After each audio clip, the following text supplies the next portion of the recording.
There's yttrium, terbium, actinium, rubidium, boron, gadolinium, niobium, iridium, and strontium, and silicon, and silver, and samarium, and bismuth, bromine, lithium, beryllium, and barium. If you were to ask someone what kind of job they have, and they say they're a chemist, the next thing you should do is you should ask them what kind of area in chemistry, or what kind of chemist are you? Because chemistry itself is a very general term, and it branches off into many different types of areas. So if you just say you're a chemist, that could be a lot of things, right? So for example, you could be a biochemist who deals with living things and how chemistry and biology kind of intertwine.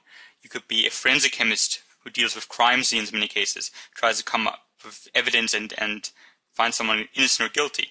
You could be an environmental chemist who looks at pollution in environmental sort of fields. Right? So chemistry itself is a very, very general term, and there are many different types of branches. So these are the branches of chemistry. Now, when it comes to what do they all have in common, they do have this core knowledge that which all chemists usually have. So for example, they might know the states of matter, so they might know what a solid, liquid, or gas is. They might know the classification of matter. They know about elements, compounds, and mixtures. They know about different types of solutions.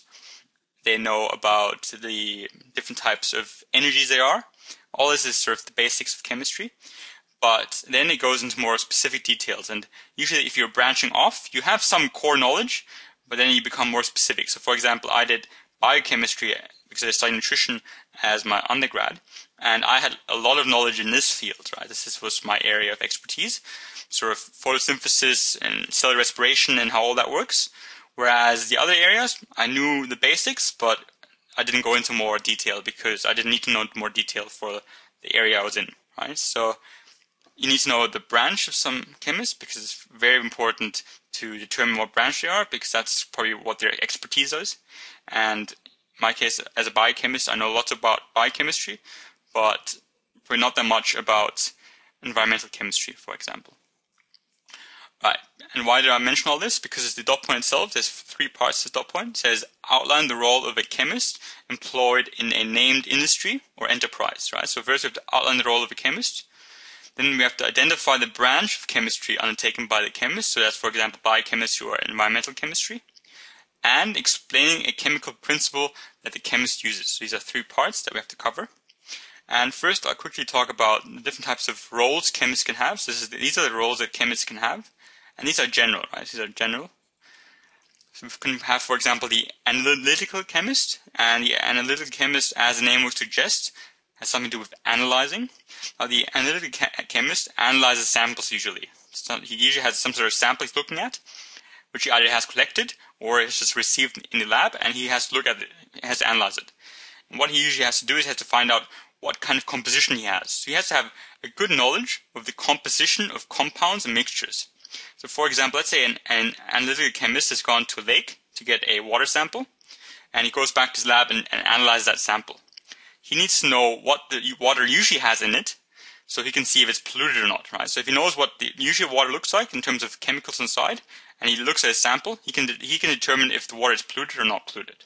If he has no idea of what it usually looks like, he wouldn't be able to determine that. And he also has to be skilled in the use of analytical technology or procedures. And that's just the different types of technologies or ways you do it when it comes to analyzing. And this is one of the machines which we'll discuss in a couple of minutes. But this is one of those technologies that an analytical chemist needs to be able to use. Now we've got research chemists, and what they do, first of all, what they have to have is they have to have in-depth knowledge, especially the theoretical knowledge, of whatever branch they're in. So this scientist, for example, would be either in organic chemistry or in biochemistry, because what she's dealing with here has carbon in it, lots of carbon. She might be someone who is trying to develop a new drug, for example, right? So she has to develop a new drug. And that's what research scientists do. They often develop new ideas or new products. So if she's trying to develop a new drug, she needs to know exactly what all this means and what she can do to tweak it, trying to change a tiny bit to make it a different product. So she has to come up with new ideas and new products. And you can either be a university research person, so if you're working at a university, that's usually when it comes to coming up with new ideas, or you can be hired by the industry, and that's usually when it comes to new products being developed. So for example, pharmaceutical companies who hire you to make new drugs. That would be a research scientist. And after they've come up with their new ideas or new products, they have to test their ideas. So for example, if they come up with a new drug, they have to make sure that drug actually works. Right? That's also a job of a research scientist or research chemist. Next is your developmental chemist. So we've got two different roles here, and they're usually all often connected. We've got our developmental chemist and our production chemist. So I've got the green here. These green dot belong to developmental chemist. And what he has to do, he has to produce safe industrial procedures and also has to be able to maximize production efficiency. So for example, here we've got crude oil, which has to be refined, and it will go through the process here, and out comes these different fractions, right? So for example, gas or gasoline, these are different fractions that come from crude oil. So what a developmental chemist has to do is he has to come up with his whole procedure, how this works, right? And he has to make it safe, and he has to make sure that there's nothing lost, that we get the maximum amount of gas and gasoline out of this process.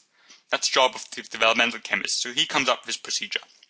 And then the production chemist, he's the one who oversees production. So what I wrote here is he supervises the production process. So once the developmental chemist has come up with this process, the actual production chemist supervises that process. He makes sure everything runs smoothly. And he also makes sure that the actual process complies with the EPA. That's the Environmental Protection Agency. And this is the agency, the government agency, that says, you're only allowed to pollute so and so much.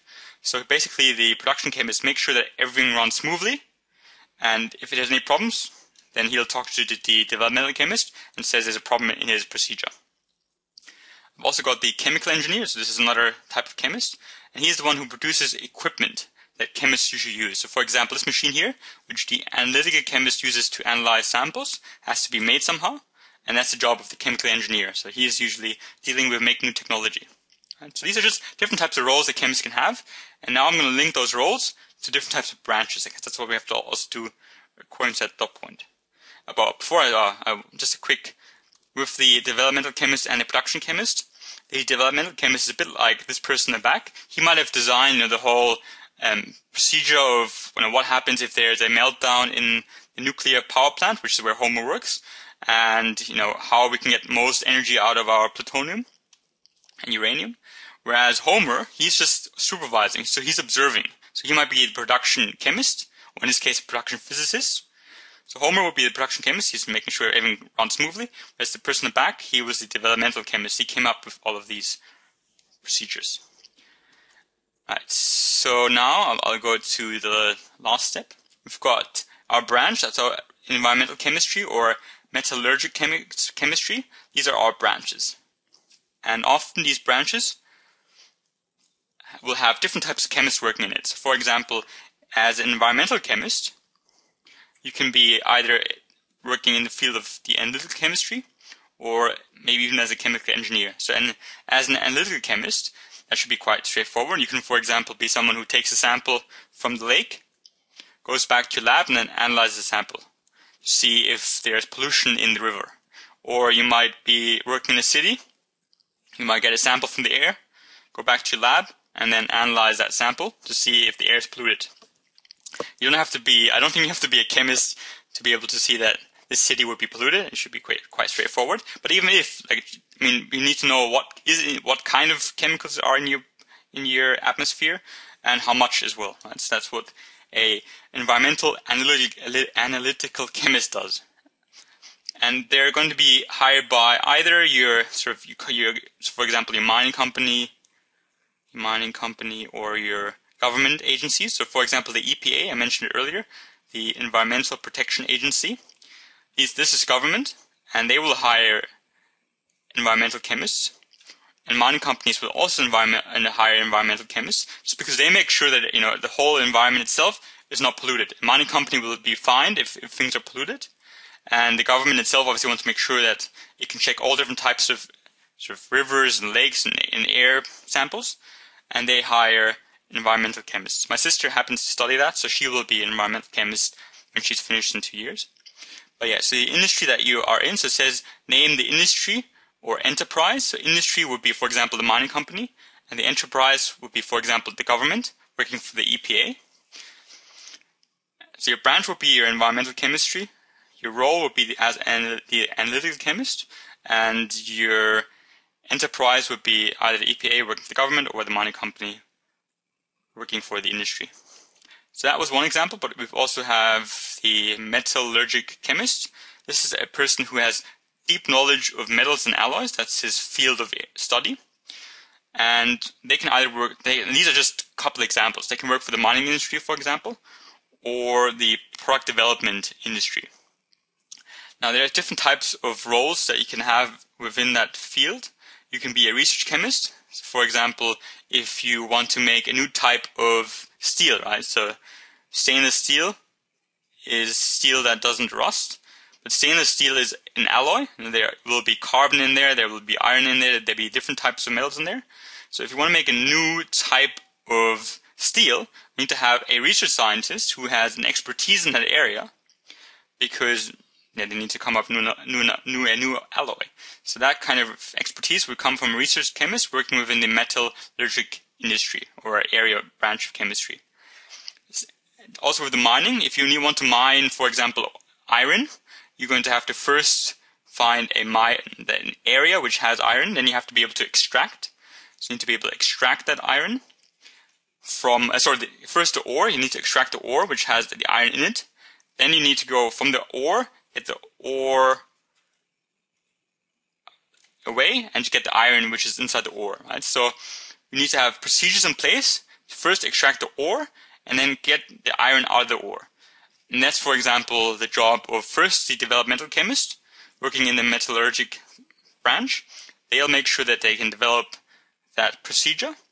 And then the production chemist makes sure that the whole procedure runs smoothly on a continuous basis. Right? So this is how these two scientists help the mining industry make sure that they can get their actual ore and their actual iron. These are some examples, and the last part says you need to know about, so explain a chemical principle that the chemist uses. Now I'm going to give you one chemical principle that an environmental analytical chemist would use. And that's the liquid gas chromatography, or LGC for short. How this works is this is the actual device, and this device here is the same as this one here, right? Just a diagram of it. So in this device here, we have a oven, which was the metal part. We have an injector area where we inject something into it, and we have a detector area. And we also have gas, which comes from here. Gas will flow through and go through that whole area to detection, right? So gas comes, we inject our sample into this part. So sample goes into here.